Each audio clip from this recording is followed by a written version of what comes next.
turns out this is the heart of this course and is the most important thing. So recursive functions and relations. Relations will come next because these are intimately related. So first we start with primitive recursive functions. Now, it turns out that you have already seen recursion, because what is recursion? You define a future value or the next value in terms of the previous values. And so you're thinking, oh yeah, that's a cool thing. You define the next thing in terms of previous thing. And that is what life is. You know, what happens next is what, depending on what happened before, right? Of course, you have a certain amount of freedom. But if you want to sort of, you know, so I tell people, they say, you know, is life, you know, predestined, you know, meaning that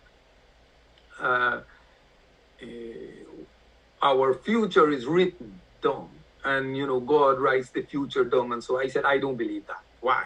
Because I'm free to do whatever I want. But I said, life is recursive. Because if you behave stupidly or you eat stupid or you drink poison, then you die, right? If you walk in the middle of the road. So life is recursive. So you are making your own recursive function in a sense. You're making your own life. And, but, you know, what you did in the past affects the future. But it doesn't completely control it, right? So if you eat a little bit like too much sugar before, doesn't mean you'll instantly get diabetes. But, you know, it's whatever is in the past affects the future and also whatever you started out with. So the started out with is like what set of genes you got from your parents. That's your like initial value. And then what you did, how you eat and how you exercise, that affects you. So that's what recursion is all about. And then, you know, you keep going. So in this chapter, it will be helpful to think of a function as a rule, right? So a rule which assigns an output to a given input. So I want to underline that. Because if you think about it in this way, because, okay, you learn in discrete math, a function is a set of ordered pairs which satisfy that single value rule. And you're thinking, what is that again? Well, if a comma b and a comma c are member of the function, you know, a set of ordered pairs, then b must be equal to c. And you're thinking, yeah, I always hated that. Well, that's the definition. But when you think of it as a rule, it gives you better control, because you can have an arbitrary function, but arbitrary functions are not good, right? Because they're just random made up stuff. But when you have a function with a rule, it's like a nice function.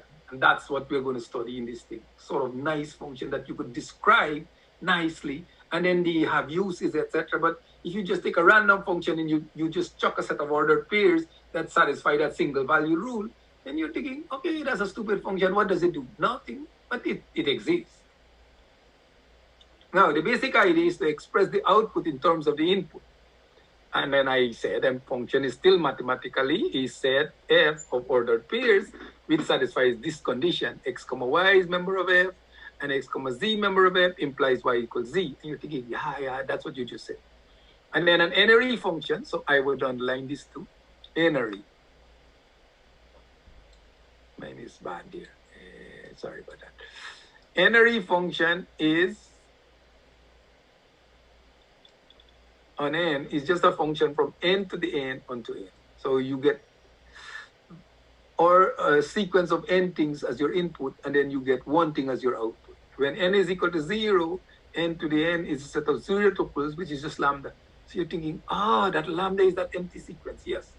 Now, I'm going to tell you functions of one variable. So in your calculator that you have, if you want something like, say, a 2 to the n, right? You know, you put in your 2, right? Or you want 2 to the minus 1, you put in your 2, and then you press whatever button, the 2 to the n button, or the x to the minus 1 button, and then your out comes half if you put 2. You're thinking, yeah. And then if you have two variables, like you want 3 multiplied by 5, you put 3, and then you put press multiply thing, and then you put 5, right? So here we have to put the whole input first, and then we press the multiply, and then out comes 3 multiplied by 5. So that's a function of two variables. Why am I cutting the thing in there? So you know what is a function of one variable, like f of x equal x squared. You put in the x, out comes x squared. You're thinking, okay, I got that. Two variables, f of xy could be x plus 3y squared. And you're thinking, okay, I understand x plus 3y squared. And that's a function of two variables. It depends on both input, right? Now, a function of zero variables is f maps n onto n. So if you look at your calculator, you're thinking, there is no function of zero. Yes, there is. The button pi, you know, you don't put any input. You just press the button with no input. Well, no input is like empty sequence, you know, and you're thinking, well, how do I put in the empty sequence? Well, you don't do anything. It's just there, you know. You say, okay, I just put the empty sequence and you did nothing, right? And it's like, how do you say nothing? You say nothing, right? So you put the empty sequence and then you press the pi and then out comes, you know, 3.1415926, etc. And so that's a function of zero variables, and they call it a constant because every time you press that pi, you get that same value. You cannot get a different value. And that's what I say here. No input, pi, 3.14159. Okay. Now, let us give the definition of what it means for a function to be primitive recursive. So a function f maps n to the k onto n is primitive recursive if it can be obtained from the initial functions. So you're thinking, okay, who is initial function? So these are the functions you can start with, the built-in functions in computer language, by a finite number of applications of Cartesian products. So you're thinking, I never heard of that. Well, you know, you have Cartesian product when you get cross product, A cross B, composition, you're like, oh, that's that f of g thing, yeah? And then primitive recursion. Okay, I heard about recursion, but I don't know anything about primitive recursion. Okay, so that's the three guys. Okay, so now you know what is a primitive recursive function. And then, this is the definition, right? And so if I were to ask you in an exam, you write exactly that, right? So let us talk about what the initial functions are. The initial functions are the zero function of zero variables. So you're thinking, you mean zero, the number zero. Well, yes, it's a function of zero variables. It's like pi. But every time you press zero, so here is another thing. When you look at your calculator, you're thinking, oh, we have a lot of functions of zero variables. The numbers 0 to 9 are all functions of zero variables. And you're thinking, I'm thinking, yeah, because 1 is a function of zero variable. You press 1, you get 1 every time. You're thinking, oh, okay, but nobody ever told us that.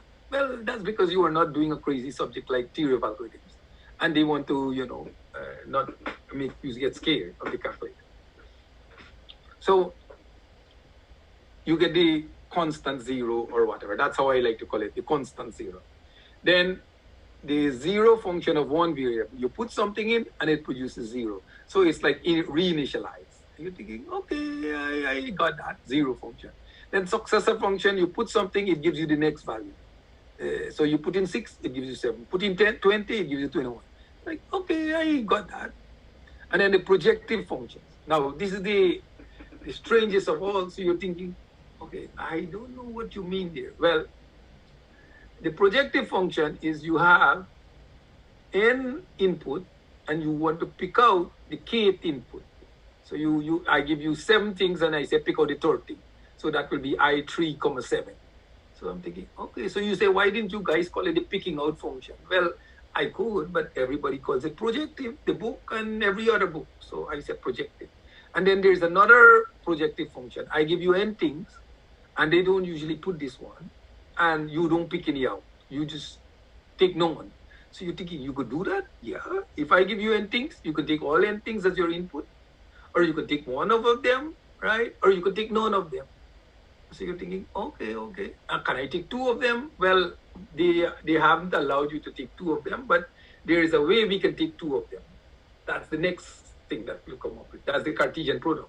So if you want somebody to sort of get X and Y as your input, you say, hey, give me something. And then you say, okay, Cartesian product, give me something else. That allows you to kind of take 2 things, right? And then you use these 2 things to like do multiplication, etc. Right? Okay, so let's look at little examples of initial functions. So here are some values of some initial function. So z of 2, z of 2 is 0, z of 5, z of 5 is 0, z of 8, z of 8 is 0. So you're taking z of anything is 0, yeah. Okay. Successor of 2 is 3, successor of 5, 6, successor of 8, 9. So you're thinking, okay, I think I know successor. Then the picking out function, I1, 2 of 5.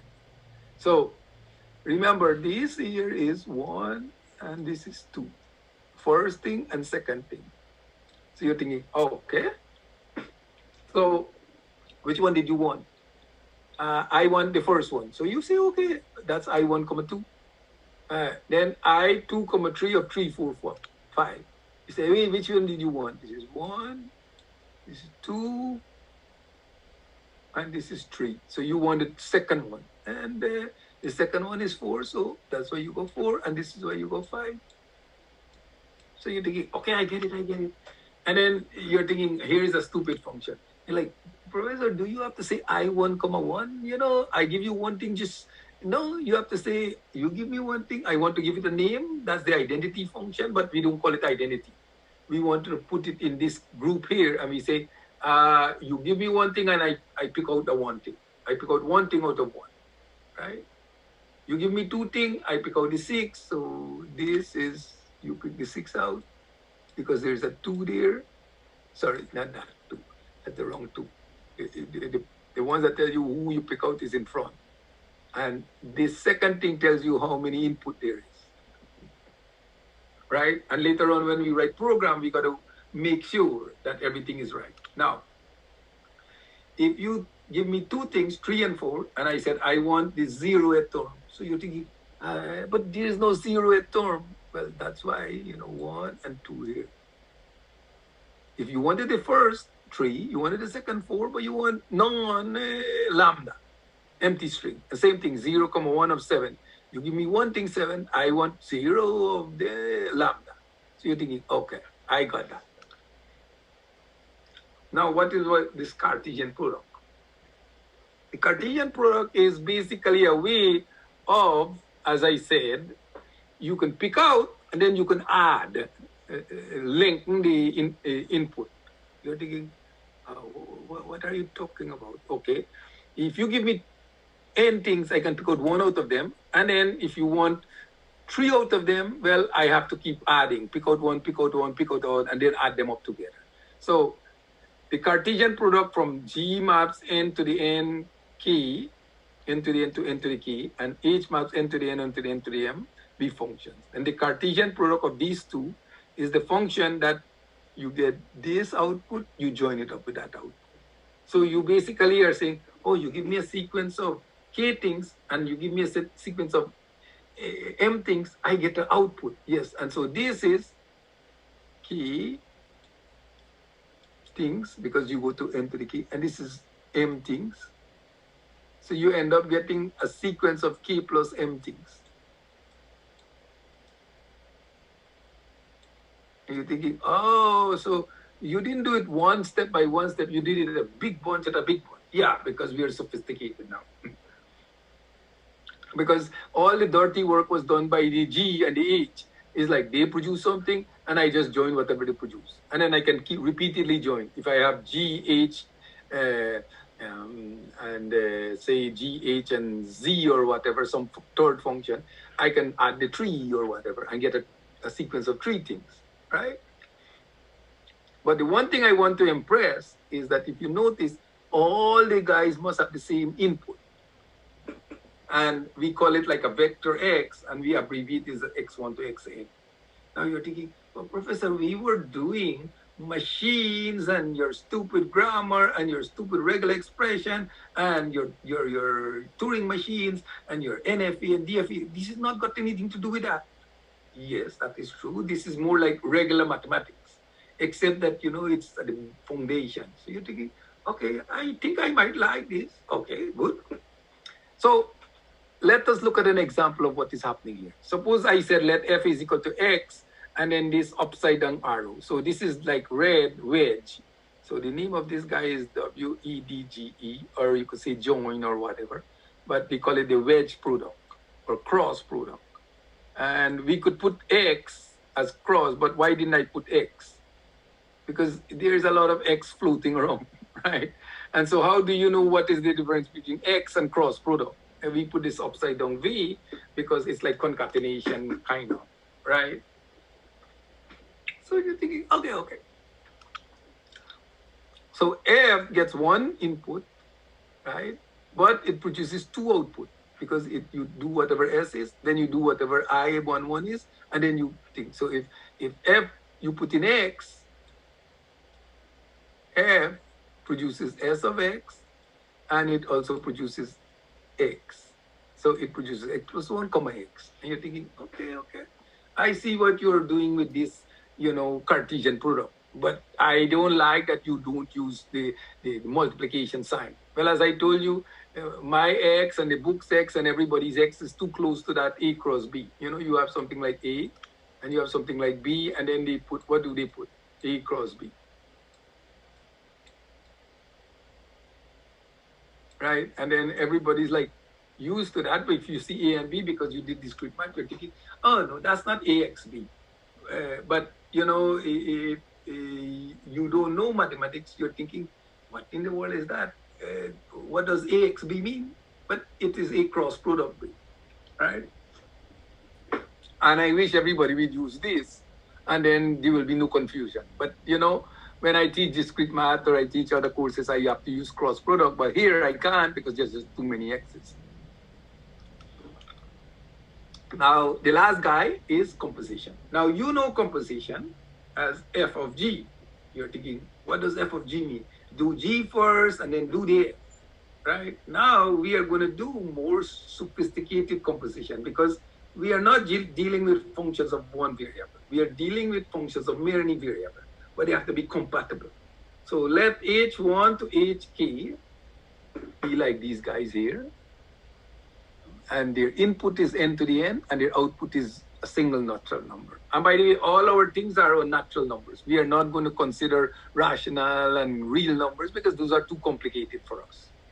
And remember, we were always doing things like in base 1, right, which is the simplest base, right? But you have base 2, which is the next simplest, and that's what they use. Why don't they use base 1 with the computers? Because it's too slow, right? If you have to write 100, you take 100 ones. Whereas in base 2, 100, is not that hard to write. And in base 10, 100 is 100. So base 10 and base 2 are preferred than base 1. But base 1, because it's simple, it shows you, it tells you what you have to do. And that's why in our course, we use base 1 to do our number representation. And everybody is like, I hate that base 1. It's so clumsy. But it makes your calculation easier. And remember, everything here is small numbers. We are not going to do millions and billions.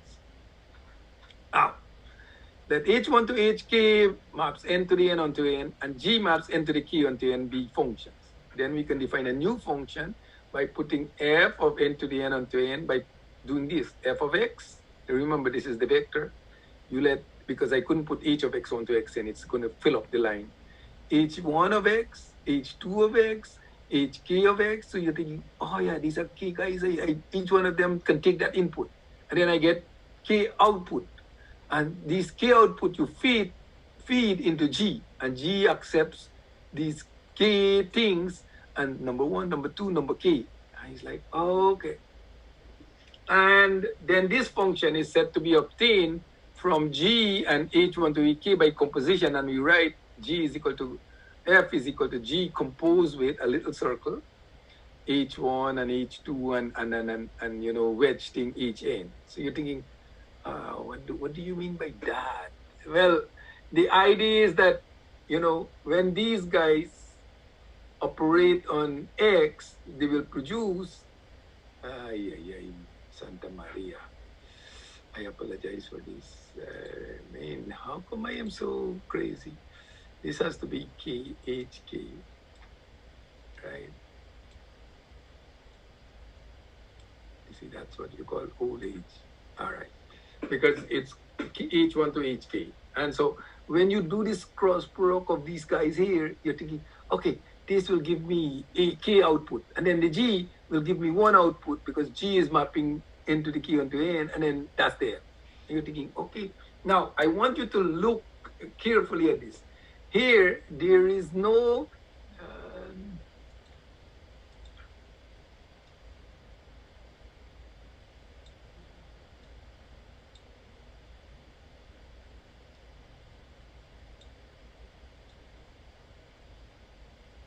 okay, that's good. Okay, H1 to HK. Now, I was saying, look carefully at this. There is no X and so inside here. And that is the secret to this part of the course, this chapter. So you're thinking, what do you mean there is no X or anything like that? Well, you know, I don't like how this is looking. Okay, that looks like HK. I am now. I'm not going to fuss anymore. What the heck? So, and then erase this here or whatever. So the reason I said there is no X1 to Xn or whatever, this is how you know you get things correct.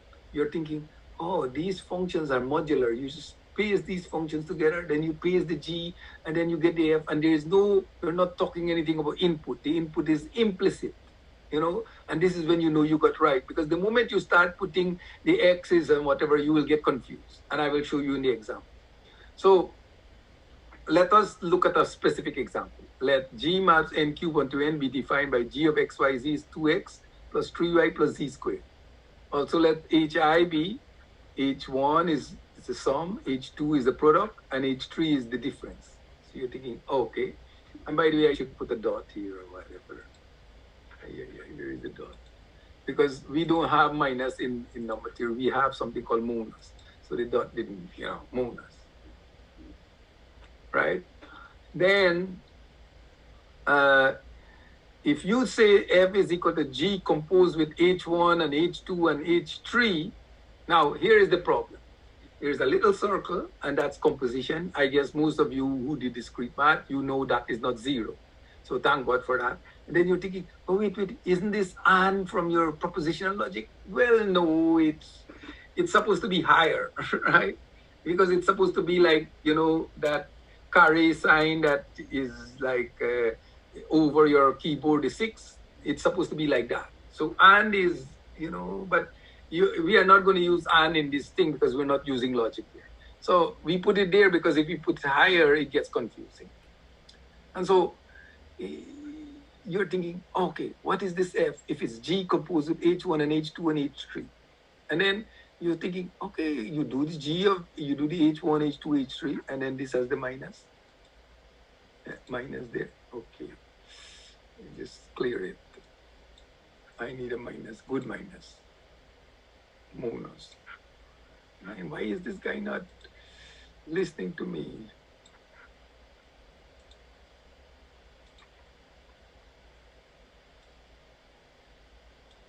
Okay. Hi. Technology, this is technology. I give up. I will have to put it lower. I give up, I'll put it in red ink.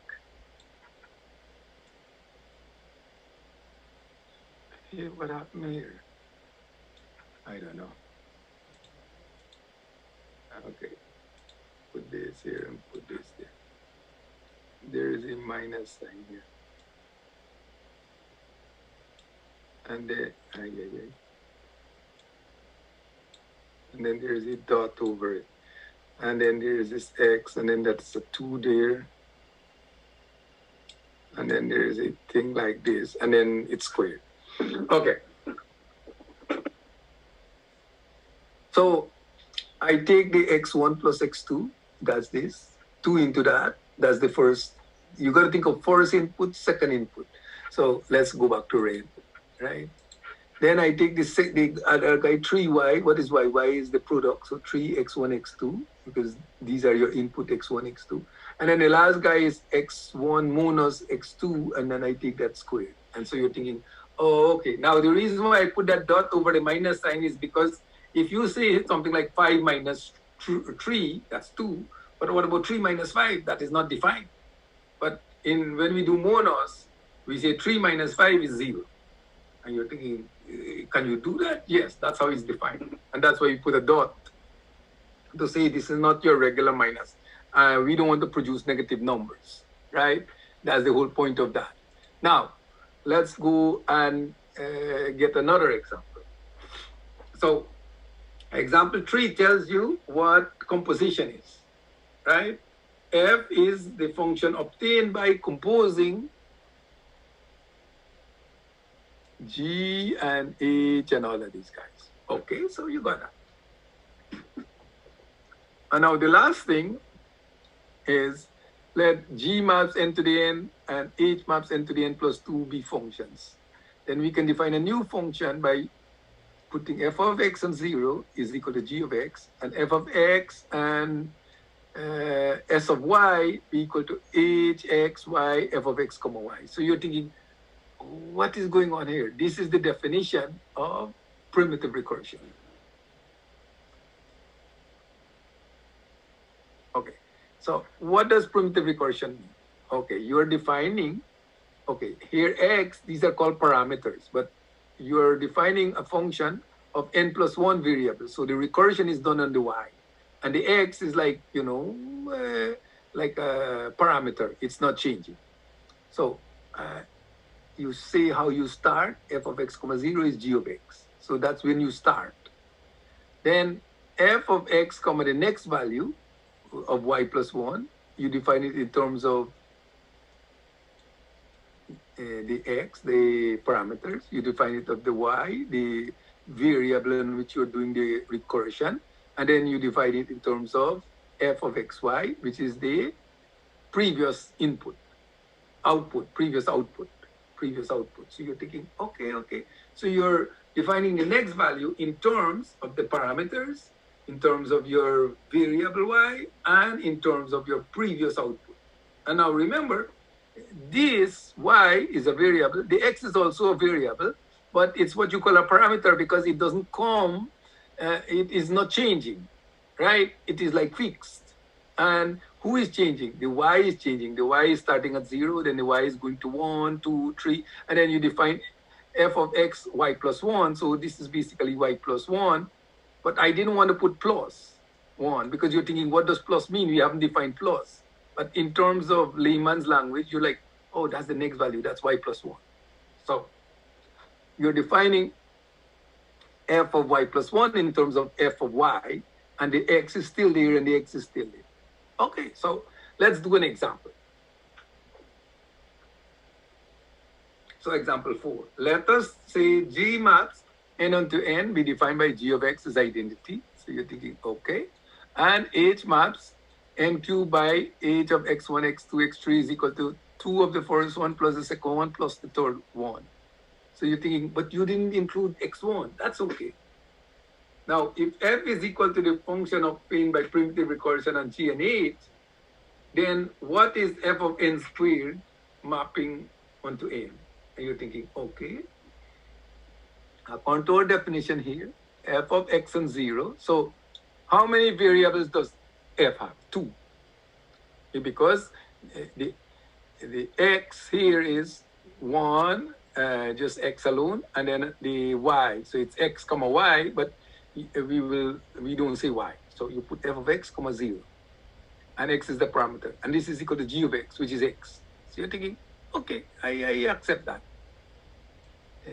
G is the thing that tells you what is the value. G could have been x plus 2, but I just put x because I wanted to keep it simple. X guy. I could even put g is equal to a constant, but I wanted to be changed. F of x comma 1 is f of x comma s of 0 because 1 is s of 0, and then you have h of this, and this. So this is the x, this is the y, and this is the f of x comma y. And you're thinking, okay, f of x comma y, yeah. And the x didn't really change, but the y is changing because the y is 0 now, then the y will be 1 later on. And you're thinking, what is that? Well, according to the rule for h is 2 of whatever the the last thing is plus the second thing. So plus 0 plus 1. You're thinking, okay, 2 of this plus the second thing, that's this. So that is that. And then plus 1, and then the x never came in. And you're thinking, so why did you put it? Well, sometimes you have input and you don't use it. So you end up getting 2x plus 1. You're thinking, okay.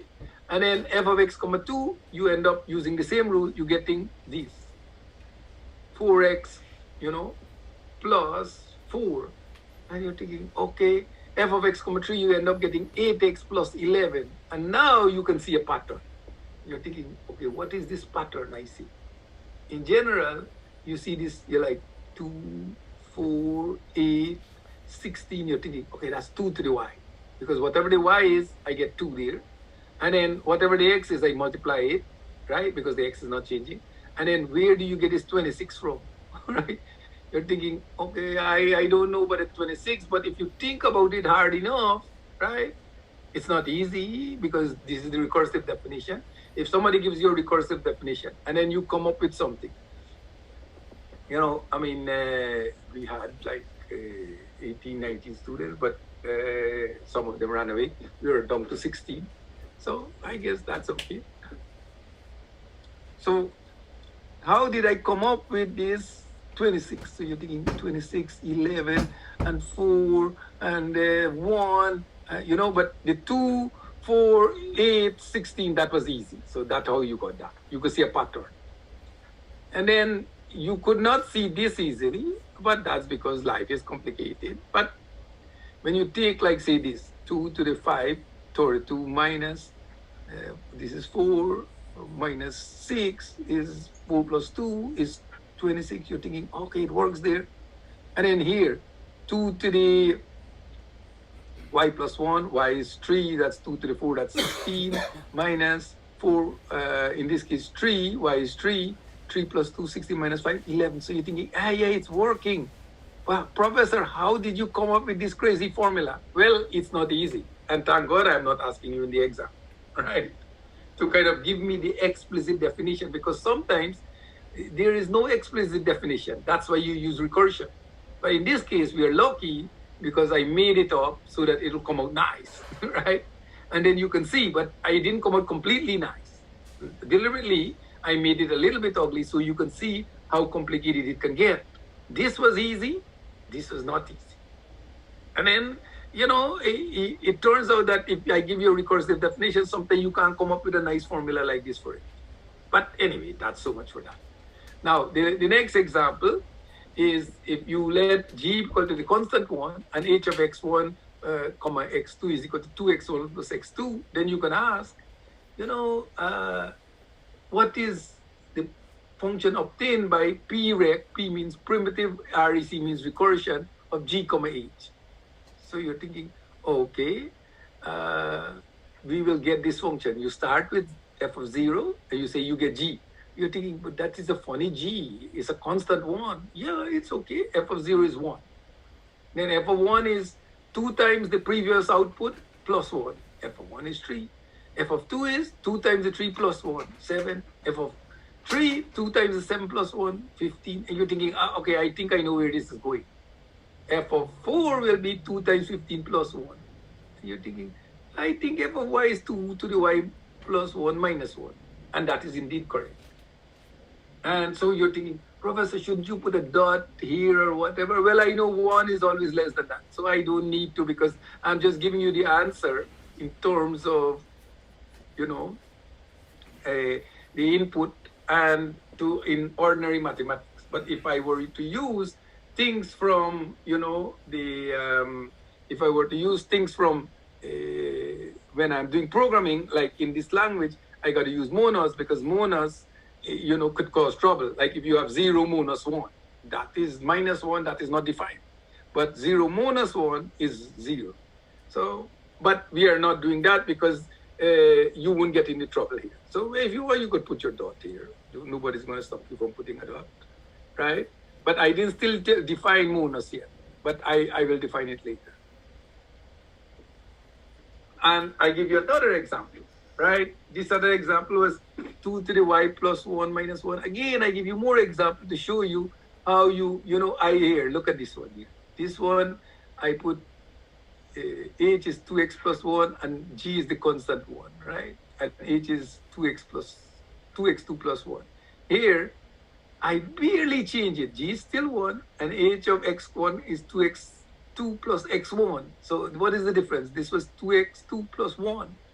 And then these two, I am not going to go through all the boring details. Turns out this is like this. And this one was this minus 1 and this is minus y plus 1.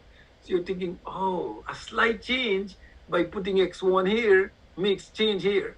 And I said, yep. So you could not see this here easily, but you saw this one easily.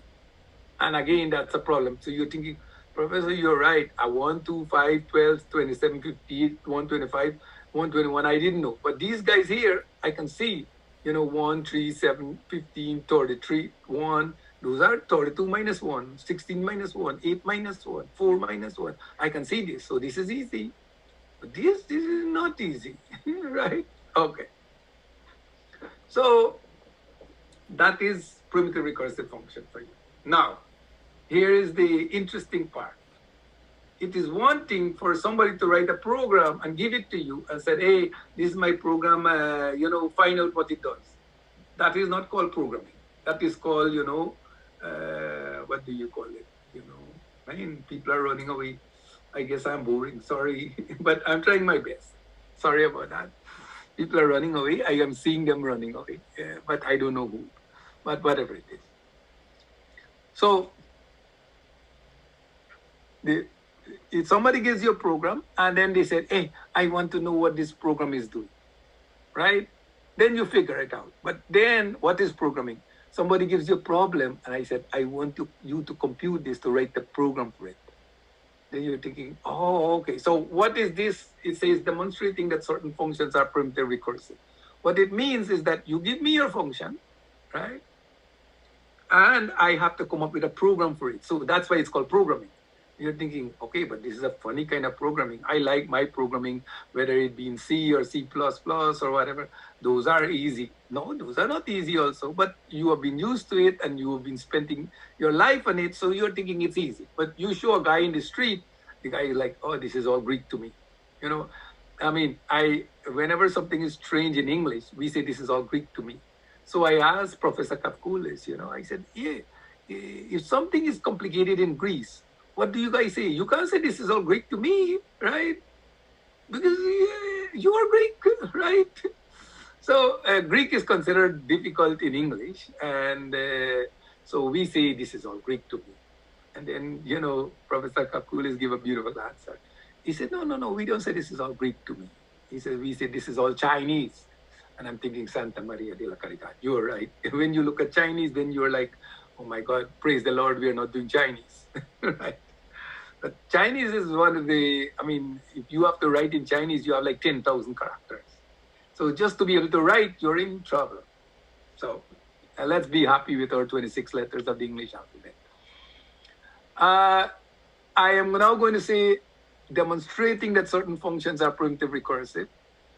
So let's take simple. And this is the thing I keep telling students. Let's try to do simple programming, because what is our goal? Our goal is to understand what is going on and not to do complicated problems.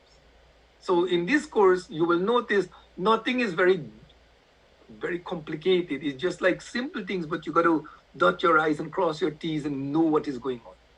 And that's why I tell students, if you look at the exams, most of the exams, they're fit in 2 pages. So you are thinking, oh, they're very short. Yes, but you got to know what you're doing. So you got to be able to think. And so, if you have 2 questions, 2 pages, you don't have any trouble of like, oh, I can't fit these 2 pages, or, I have a hard time, photographing them. It's just 2 pages. Now, in your case, you might take 4 or 6 even, but in the last test, I just took less than 2 pages to do your test. And there's a reason. I know what I'm doing, and the questions I gave you were simple, were short. And that's my goal again, that's why all the tests in the other courses take 3 pages or more. In theory of algorithms, we hardly ever pass 2, because if you know what you're doing, it comes out short. So let's look at this guy here. So it says f of x is equal to 3 for each x member of n. So you're thinking, oh, that's just a constant function 3. And whatever input you give me, you get the output 3. Yes, but I want to know it like I have okay, what is this primitive recursive? We have a built-in functions. We have initial functions are built in, and we have two procedures, Cartesian Product and Composition, and these allow us to make new functions from old functions. So you're thinking, oh, so you are doing a programming language. Yes. And so all I do is I do a little scratch work. I said, f of x is, you take whatever you get, you make that 0, then you take 3 successor, right? Successor of 0, successor of the successor of 0. The suite went the wrong way. Sorry about that. I can't talk and eat at the same time. So f of x is equal to successor. So you take z of x, you get 0, and then you take 3 successors, and you get 3, and you're thinking, okay, I will get the answer. So that is my rough work. Now, what is my correct program? The correct program is this.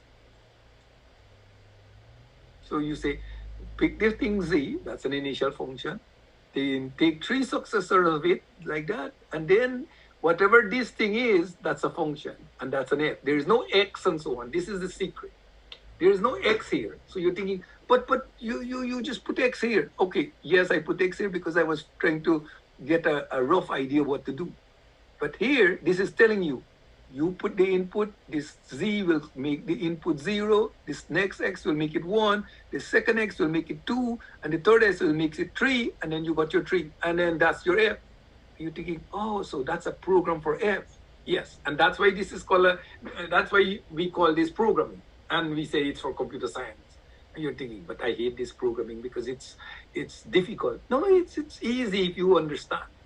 But so hence f can be obtained from the initial functions by a finite number of applications of compositions, right? And you're thinking, okay, so f is primitive recursive. Done. Now let's take something like y plus 2. So you're thinking, okay, this one is more complicated. G of x comma y is y plus 2. So you're thinking, how are you going to get that? So I am thinking now, you know what? I got the 2 input. I pick out, the whole purpose of that is to pick out the y. It's like, oh yeah, you got 2, pick out the second thing. So you're thinking, oh, you pick out the y. And then you take 2 successors. And you're thinking, okay. And then you say, what is your program? Now, this is my program. So, I mean, you've never written a short program like this before in your life. So if anybody tells me this is hard, I'm thinking, no, it's not, because, I mean, look at it. You just pick out the y and then you take the 2 successors. But if you notice my final answer, I keep harping on that. My final answer has nothing to do with x and y. And you're thinking, you're right, it is just all mumbo jumbo. No, it's not all mumbo jumbo. It is initial functions that you're giving and composition. You're thinking, you're right. Okay, another one. Now, this is add. So you're thinking, okay, I like to see this one, add, how you do it. Now, this one is a little more complicated because this one, if you want to add, you can't just write it just like this. It's not a short program like that. It's a slightly longer. So you say, okay, add of x comma y is x plus y. Yeah, that's what it means, So you know what these symbols mean, and this add is to tell you like that's the f. So you say, show that this is a primitive recursive function. So this is also a function of 2 variables, and the output is the sum of the 2 variables. And you're thinking, okay, so I am going to tell you how I'm going to do it. We will find a primitive recursive function g and h such that r is equal to function obtained by primitive recursion on g and h. So you're thinking, okay, so what do you do with g? Well, according to the definition, of this primitive recursion, you got to tell me just what is, here. Tell me what is the f of x comma 0 and what is the x comma s of y. So that's what the definition says. So I am going to tell you this is the f. So if you like, somewhere you put that's the f, right? And you like, that's the f to help you out or whatever. This is the F, right? Because some people want me to put F, but I'm putting add because I want to say I'm defining addition. Okay? So you're thinking, okay, F of x comma 0, that means add of x comma 0. So let me take out this F in case it confuses everybody, because you're thinking, what the hell is F? F is add. So add x plus 0 is x. So you're thinking, oh, so that will be your G. So G should be this function. And then add of x comma successor of y is add of x comma y plus 1, which is x plus y plus 1, this plus this. And then you want to express it in terms of the output. So you're thinking, which output? You'll see x plus y plus 1, which is add of x comma y plus 1. So you say, oh, I see what you did there. This was the previous output, and then you had that extra 1 because it was x plus y. So that's what you said expresses as the sum in terms of the previous output. So that's what recursion is all about. Express this in terms of the add and the x and the y. And if you know that the x doesn't change, but the y, it is y plus 1 here, and then it's y here. So you're thinking, okay, so what is that? Well, that is successor of this. And so that is this, and this is the G. So G is this, right? And you're thinking, okay. So then you say, hence G of x is equal to x. And you're thinking, okay, so that means whatever you give me, that's what G is going to give you back. So you're thinking, okay, so G is this. Remember your goal. All these x and y's are just to help you realize your goal in writing F as a program. And so you think, okay, G is here. So G is just I1, 1. And you're thinking, oh yeah, that stupid, what is that stupid thing called picking out function? No, it is called, you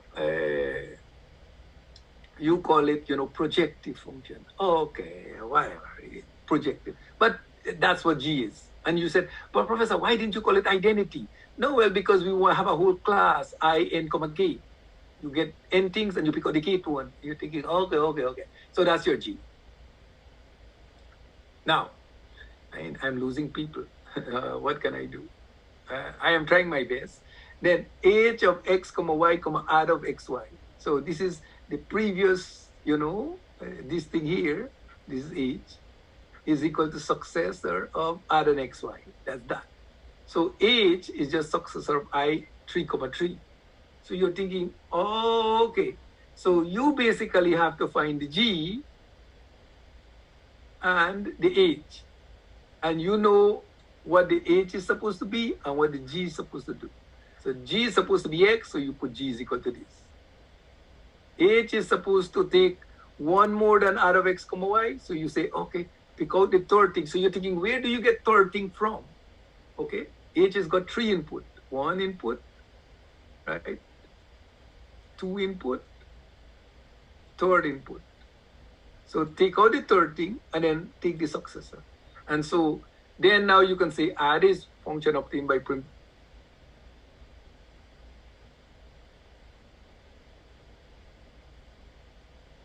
Each. Okay, go away. All right. And so you're thinking, man, that is easy. Well, yes, if you understand. If you don't understand, it's hard. And I don't know why those guys ran away, but, I'm sorry. What can I do? I can't. They might not do well in the exam, and then they will say, oh, he's no good. But they should stay for the class because I'm trying my best. So I1, 1 is the G, A, this is H, and it's a function that obtained from these two functions. These are all primitive recursive functions. So I built the whole program. That's good. That's good. And then this PREC means you perform this, operation on these two functions and you get F. So you can say F or add is equal to this. You're thinking, okay, that's done. Now, you want multiplication, right? So multiplication is the next guy. So, and I will do more the next time we come back. So you're thinking, multiplication, what is multiplication? Multiplication is x times y. So you're thinking, okay, and it has, just like addition, it takes 2 input and it gives 1 output, okay? So again, we will find a primitive recursive function, G and H, so that mult is this. So you're thinking, okay, I see your strategy. I'm going to compare it with the add. So you say, Mult of x comma 0 is x times 0, which is 0. So you're thinking, okay, that's my g, right? And then mult of x comma s of y plus, which is y plus 1, s of y is mult of x comma y. So you replace that by y plus 1 y, because I want you to see what is going on. And then this is x times y plus 1, because that's what mult means. And then it's xy plus x, and then you're thinking, yeah. And then you put the xy in terms of the previous input, mult of xy, and then you say, I have an extra x. So you're thinking, oh, okay. And then you end up saying, well, it is add of mult xy and x. So you're thinking, okay, and now I want to get rid of all the x and y's. So this is h of this. So always, you got to memorize this. This is g of x, and this is h of x, y, and previous output. And you're thinking, okay, so what do I have to do to these three input to produce this? So you're thinking, with g of x is equal to 0, right? Because this is 0, and it doesn't matter what x is. X multiplied by 0 is 0, so g of x equals 0 for each x comma n. So then you're thinking, okay, so is g of x the constant 0? No, it's a function of one variable. You give me something, and I produce 0. So you're thinking, oh, we have a function. That's a, it's z. So you put z. Okay, how about h? H is, you got three guys. And the x, the y, and the mult. And you're thinking, okay. You take the third thing, right? And you multiply it by the first thing. The third thing is this. The first thing is this.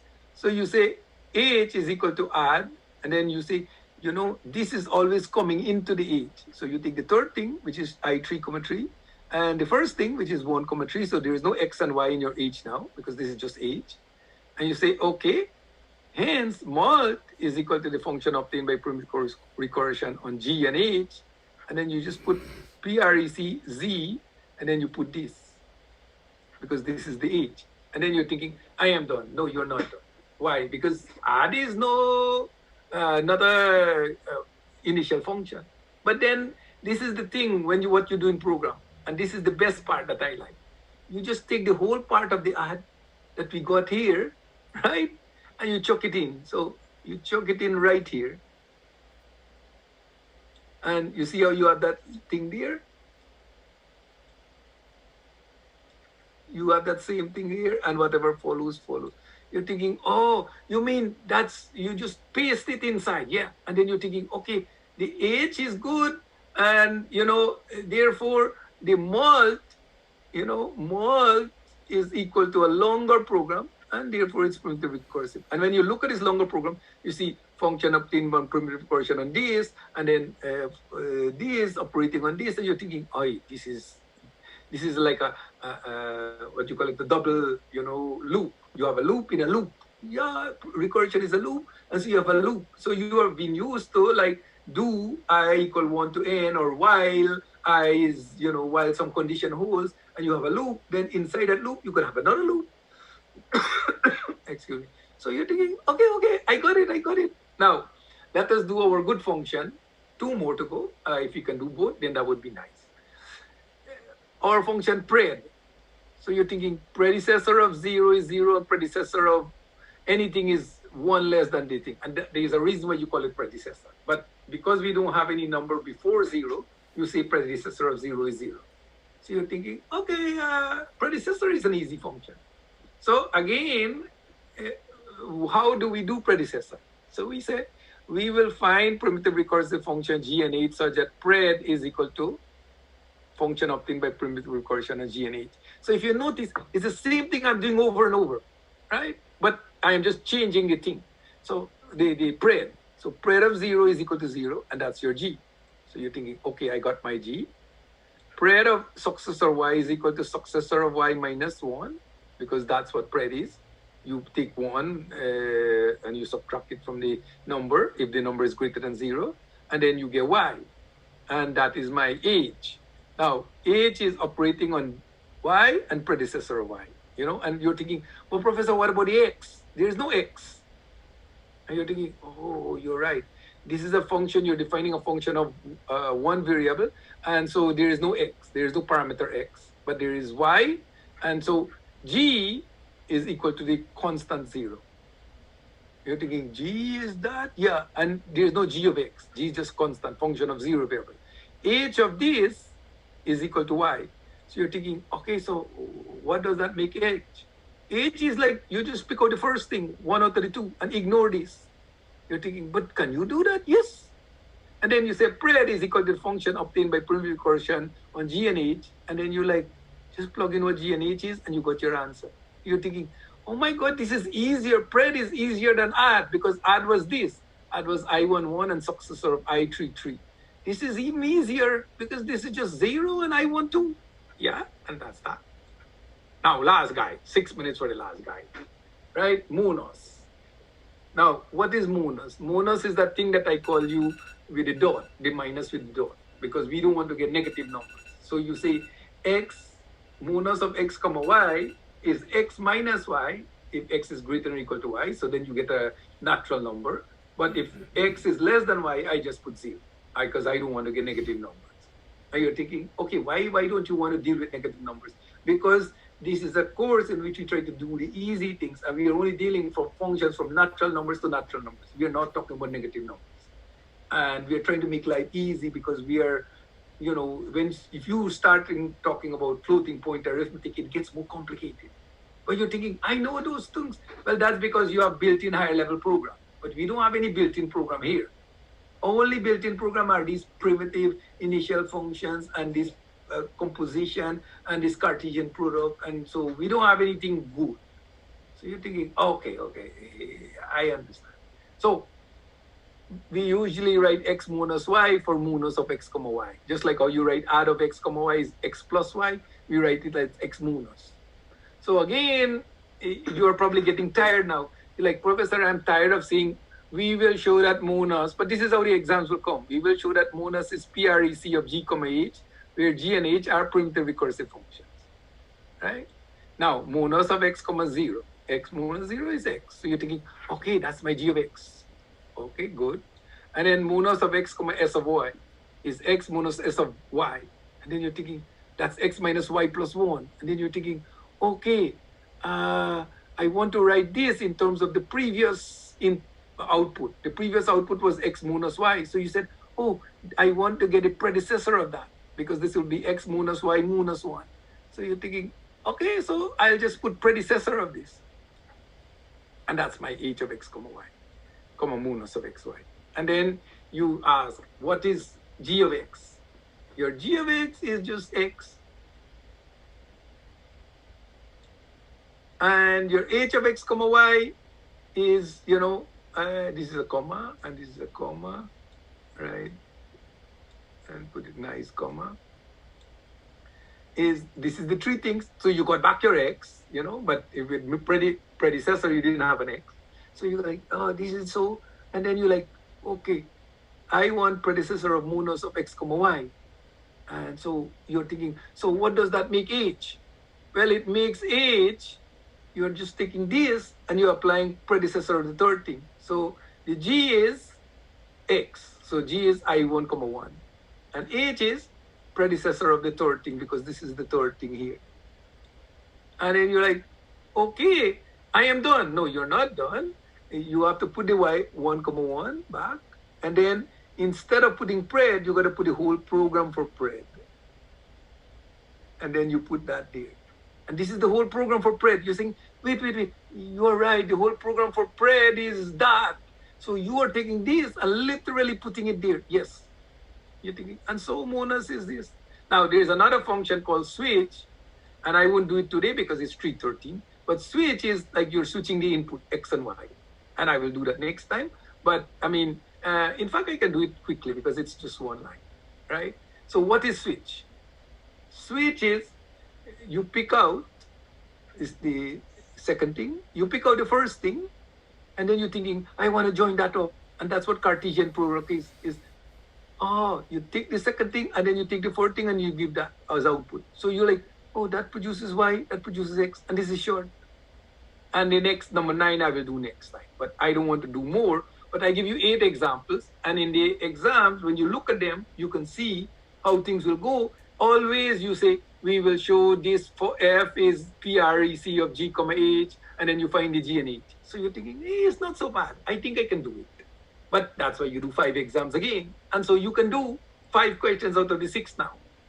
And, you know, we will do some more things, and then maybe the next class we can do all 6 out of 6. But I want to again tell you, please do 5 out of the 6 questions, because that will help you tremendously. And those of your friends who ran away, you know, there's only 12 of you left. What can I do?